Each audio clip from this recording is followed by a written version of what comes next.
Good. Well, greetings to our good people. How are you guys doing? Hopefully, you are rocking on well and everything is cruising on nicely. For this far, it has been load. It has been load, and we say Alhamdulillah. We are really thankful. We are really great.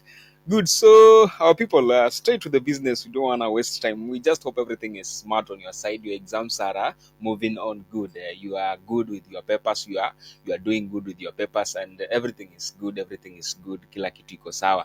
Well, so most of you will be finishing your exams next week. Next week, mid next week, most of you will be packing. You'll be packing, going back home, going for the holidays. Like you'll be done with the 844. Most of you, and for some this week, today even on a Friday, most of you will be some will be doing what? Some will be finishing the exams and saying bye bye to what? Bye bye to 844 curriculum. 844 curriculum. So good people. As you know, tomorrow on a Friday, we'll be sitting for our biology paper 3 practical paper. Our biology paper 3 practical paper. So as we remembered we had tackled on what? We had tackled on part A. We had tackled on part A on matters on matters revision and the prediction part of the biology paper 3 practical. So today in this video, we want just to discuss on the part B. Remember, we had done the part A, so today we want to handle the part B. We want to handle the part B on prediction and revisions of what? Biology paper 3 practical that will be happening tomorrow on a Friday, on a 14th of Friday, the year 2025. Which month? November month. Good. So straight to the business. Tumesalamiana hapo, hakuna kuwekeana lawama. Tumesalamiana tukasema Mungu ni mkuu, nyinyi mko poa, pia sisi tuko poa. Hapo hakuna kulaumiana, hakuna mtu tumemwacha nje, tumesalamiana wote. Good. So straight to the business. We got this 2025 KCSE Biology Paper 3 Practical Revision Prediction by Mombasa Tuition and IT School, and it is a part B. So for instance, this thing that we are going to discuss here is just a part B of the part A. So we had said like tomorrow is on a practical day, then you pass by the laboratory, or in case in any way maybe your lab technician or your biology teacher or your head of department or HOD of sciences alikuambia ama aliwaambia like you guys mkienda kesho kwa practical yenu mtakutana na vitu ngapi? Mtakutana na vitu hii na hii. And for our case, let's say you are going to the biology, doing the biology practical, and you meet with these 3 types of specimen. We have the specimen A, the specimen B, and specimen C.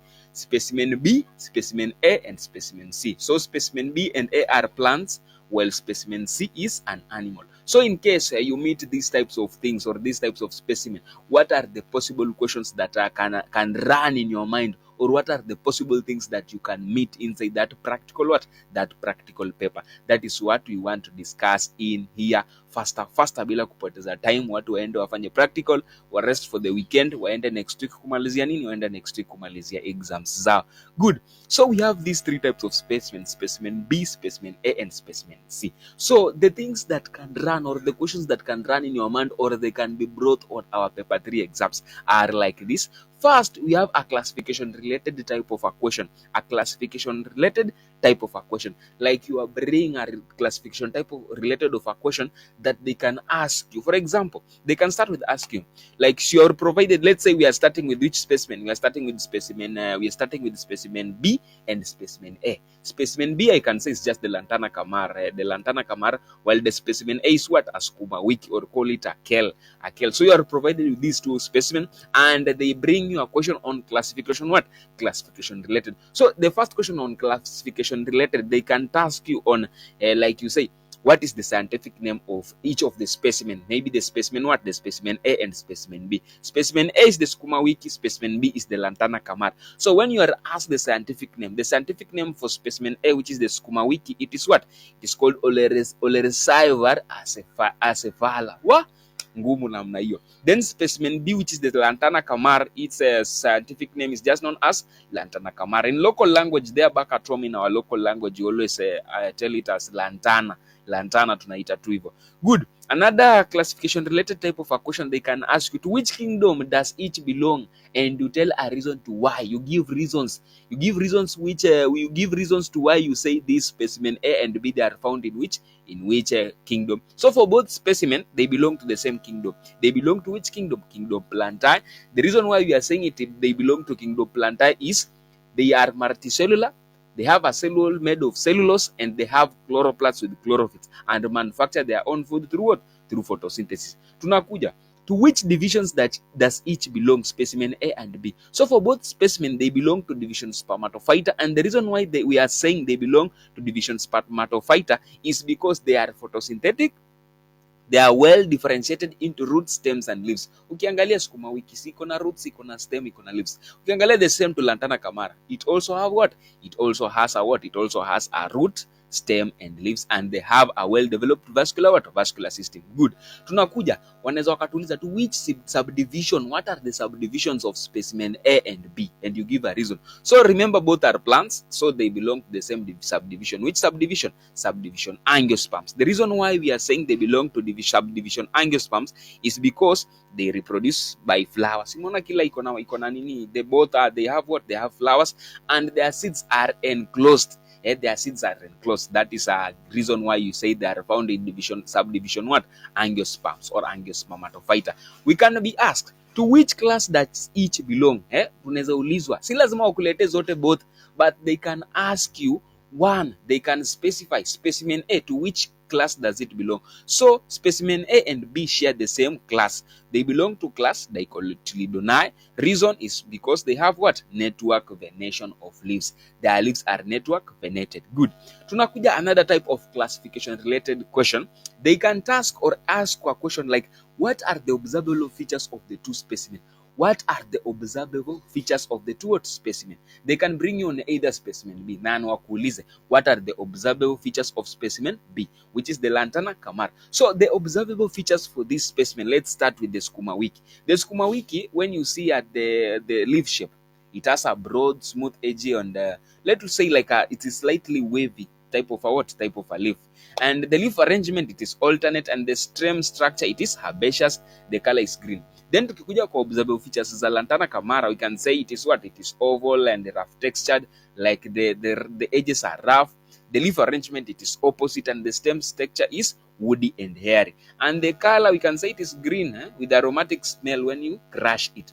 Again, another type of classification based question that can be tasked on that specimen Z, tuko na specimen A and specimen B. They can ask you, what type of leaf venation does each have? So for both specimen A, it has a reticulate network. It's just a network like type of venation, and it also applied to specimen B, which is what? Which is the lantana camara. Tunaweza ulizwa tena, what type of a root system does each have? Ni type root system gani? So for both, since they come from the same class, which class? Dicotyledonei. They also share the same of type of what? Type of a root system, which is what? A tap root system. Tunakuja another type that they can task you on matters classification based. They can task you a question on the dichotomous scale, like you construct a dichotomous scale to distinguish between the two what? The two specimens. Which specimen? Specimen A and B. Specimen A is the sukuma wiki, while specimen B is the what? Is the lantana camara. So here is the dichotomous scale. The leaves smooth and soft, you go to 2.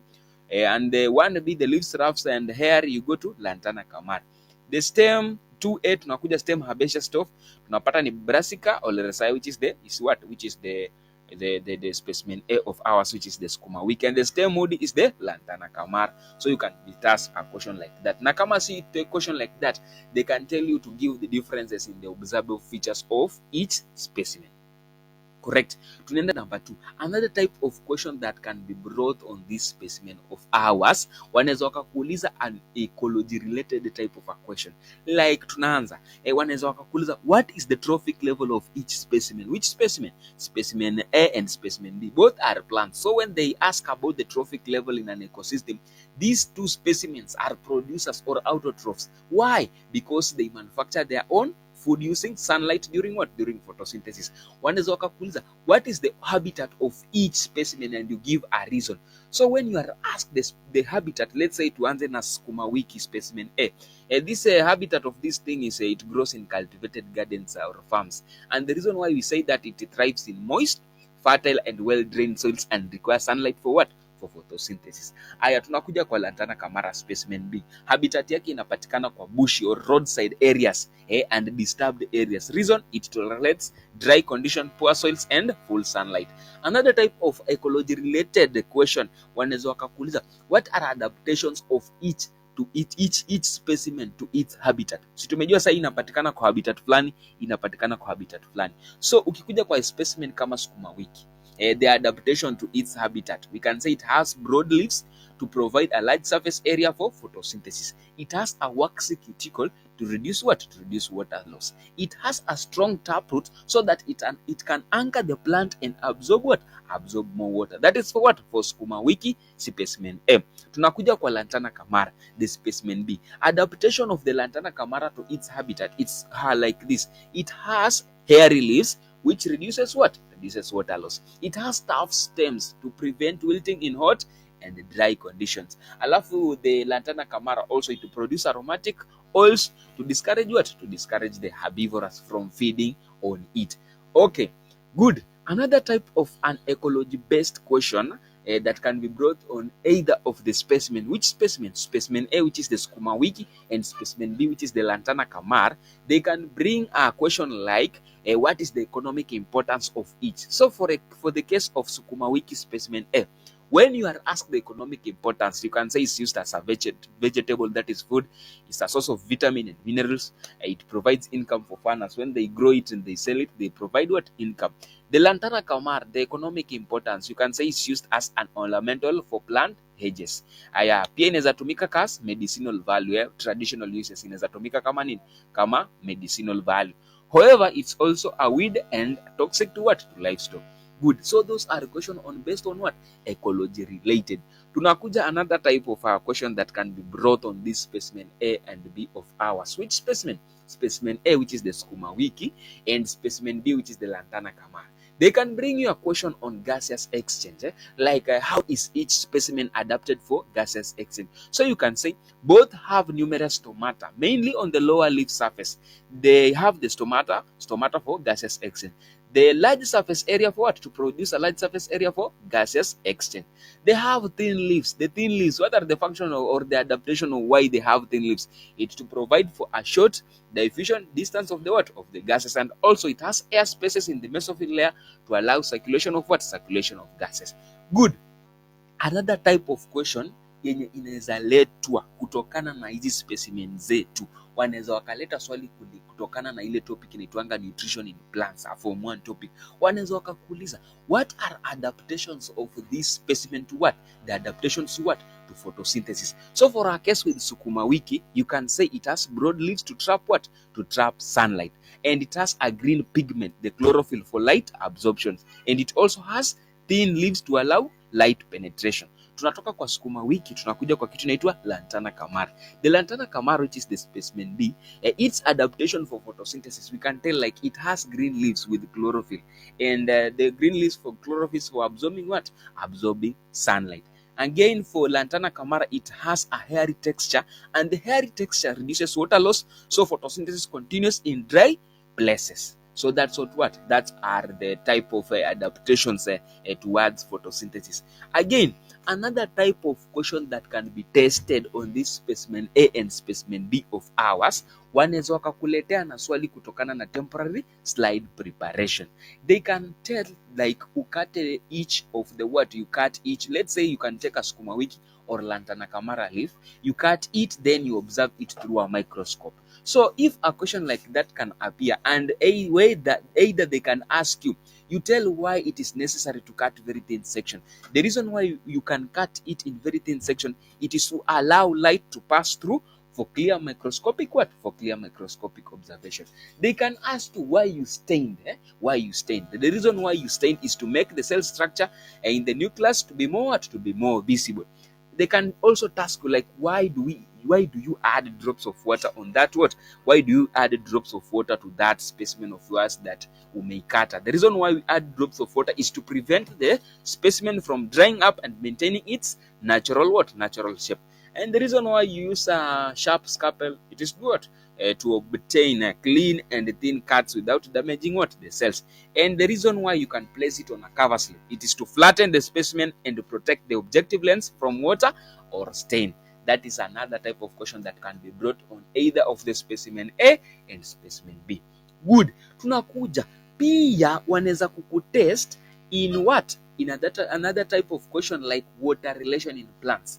Both specimen A and B wanaweza wakakuambia now you cut thin section and you, let's say, sukuma wiki. Wanaweza kuambia ukate sukuma wiki and then you place in different solution and they tell you to account for different what? For different observation. So for our case, you know, this both of them are plants. These are plants and they are plants. So for both specimen A and specimen B, whenever wanakuambia uchukue moja wapo na ukate na uweke kwa different solution. Let's say for a case with both, let's say specimen A, wanakuambia uchukue specimen A alafu ukate section kama ka section, then you place where? Then you place, let's say, in a hypotonic solution. When we say a hypotonic solution, this is a dilute solution. It's a dilute solution. So for a case with a plant cell, any plant cell placed in a hypotonic solution, the process that will be undergone there, it will be osmosis. So when you take a plant cell and put it in a hypotonic what? In a hypotonic solution, water will tend to enter through that plant cell by the process of osmosis. And when water enters, because the plant cell has a cellulose cell wall, it will not burst, it will not do anything. Instead, it will just increase in size, like the cell membrane will be pushed to the cell wall and making the plant to be rigid, rough, and what? To be rigid, you can say it will be rigid and rough. It will become rigid and rough, and that's what we call turgidity. That's when a plant cell is placed where? Is placed in a hypotonic solution, a dilute solution. And also, when this specimen of ours wanakuambia ukate na wakuweke kwa solution, and let's say the solution is a hypertonic solution, a concentrated solution. So when you place a plant cell in a concentrated solution, water will tend to move out of the cell through osmosis. And when water moves out of the cell, what becomes? The cell becomes flaccid, soft. And that process we call what? We call plasmolysis. So in case uletewe kwa story na water relationship, shika hiyo maneno, shika hiyo maneno. Good. Another thing, wanaweza wakakuletea story na uchore hiyo matawi vile unaiona na label. So whenever they bring you a question on drawing and labeling, just draw the way it is and be in the how to label the parts of a leaf. That is on matters what? That is on matters specimen A and specimen B. The sukuma wiki leaf and the lantana camara leaf, my people. In case, just in case wakulete. Those are the possible questions. Those are the possible things that you can answer on specimen A and specimen B. Good. Tunakuja kwa specimen yetu ya mwisho ambayo ni specimen C. Which was the specimen C? The specimen C was the locust, an animal specimen. So for example, you are given this animal specimen. Another type or a question that can be brought on this type of a specimen, they can task you on matters classification. Like, what is the scientific name? So unajua scientific name ya locust inaitwanga locust, Locusta migratoria. Migratoria is because they migrate from different places. The kingdom, and you give a reasons. The reason why you tell this kingdom inapatikana kwa kingdom flani and you give a reason, we can say it's kingdom Animalia, and the reason it is multicellular. They feeds heterotrophical, like they depends on already made what? On already made food, and they lack a cell wall. That is the reason why you can say it is kingdom what? Kingdom Animalia. And the phylum, which phylum does it belong? The phylum that the locust belong, it is phylum Arthropoda. And the reasons, we can say it has the bodies is segmented, and the body has jointed appendages, and it has a exoskeleton which is made up of what? Chitin. And it also possesses a ventral nerve cord and an open circulatory what? An open circulatory system. Again, they can ask you to which class does it belong, and you give a reason. So when they ask you on the class, just know this is an animal, this is a locust, and a locust is found in class Insecta. And the reason why we say it is found in class Insecta, it is because the body is divided into three parts. We can see the head, we can see the thorax, and we can see the abdomen. And also it has 3 pairs of legs, that is 6 in total. It has a pair of antenna, and it has a compound eyes. It usually has 1, 2, or 2 pairs of wings also. Again, swali lingine wanaweza wakakutest kwa hii specimen C yetu ambayo ni kitu gani? ni locust. Wanaweza wakakuuliza what is the habitat of the locust and you give a reason. So in case you are being asked on matters habitat, hii inapatikana tu mainly on grasslands, field and open dry areas. And the reason why you say that is because it feeds on green vegetation, the grasses and crops, and it also has wings and legs that are adapted for jumping and flying on land, and it also has waterproof exoskeleton to reduce what? Water loss. Again, unaweza ukaulizwa what is the importance of that specimen of yours, specimen C, which is a locust in the ecosystem. So this locust, the importance of the locust in our ecosystem, it both has positive roles and negative roles. And for the positive roles, it serves as a food for birds, the reptiles and other predators. It also helps in nutrient recycling by decomposing the plant matter. Good. That is the positive roles. And again, on matters negative roles, it causes massive production to crops when they swarm. Imagine they come and they invade your land, they invade your farm of maize. They will cause harm. They'll cause a lot of destruction to your village or to your plantation or whatever that you'll have planted. And they reduce food supply and cause economic losses. Yeah, they cause a lot of economic losses. Again, you can be asked. You show the position of the locust. This is an ecology-related type of a question too. They can tell you to draw a food chain, and you tell the locust to be as what? To be as a, let's say, as a primary consumer. So be in a position. Lastly, ana ile mamuda ya mwisho also, they can task you on matters gaseous exchange on this what? On this specimen of ours. Wanaweza wakatuletea story na nini? Wanaweza wakatuletea story na gaseous exchange about this animal. Like wanaweza wakakuuliza in the above specimen, what is its respiratory surface? So the respiratory surface of a locust, inakwanga the tracheals. And also, they can ask you describe the gaseous exchange in that specimen of yours. So when they ask you to describe the process of gaseous exchange, you just say air enters through the spiracles. These are the small openings on the sides of the body of an insect. Air moves into the trachea and then into fine tracheals that reach individual cells, and the oxygen diffuses from the tracheals into the body cells, and carbon dioxide diffuses out into the tracheals. And the ventilation occurs by the abdominal movements that push air in and out of what? Out of the system. That also matters gaseous exchange. Another thing, they can task you on growth and development, like you describe the metamorphosis cycle of this locust. So in case wanakuuliza the type of the metamorphosis, you can say it is incomplete metamorphosis, and the stages are from the egg to the nymph to the adult. Yeah, so that is in what? That is on matters growth and development. And wakikuuliza incomplete metamorphosis has no pupal stage, but for complete metamorphosis like the butterflies, it includes what? A pupal stage. Good. Wanaweza wakakuuliza pia kwa story na growth and development. These are, yani whatever we are doing here people, tunajaribu kufanya hapa, we are trying to be full, tukue tumejihami. Tukienda kwa exam practical, tukue tunajua all the possible questions that they can task us. All the possible questions that they can task us on these types of specimen that have been brought to us. So wanaweza wakakuuliza, you tell the type of growth curve in case you are doing what? In case you are sketching the type of a growth curve for this type of a specimen locust. So the type of this specimen type of a growth curve, it can be an S-shaped, sigmoid shaped growth curve, which has the lag phase, the log phase, the exponential phase. Yeah, so that's on matters what when you are being tasked. Wakikuuliza kwa story na nini? Kwa story na growth curve. Good. Another thing that they can task you, wanaweza wakakuuliza, you draw and label and state the function of the parts of the hind leg of the locust. So be in a position to label and draw the parts of what? The parts of a locust. And let me see, is there another thing that we can discuss? Yes. Also, they can bring you a question like you draw the mouth parts. Though like tunajami to the mouth parts. Wanaweza kukwamia na uchore the mouth parts and you label the parts, and they can ask you the functions. So be in a position to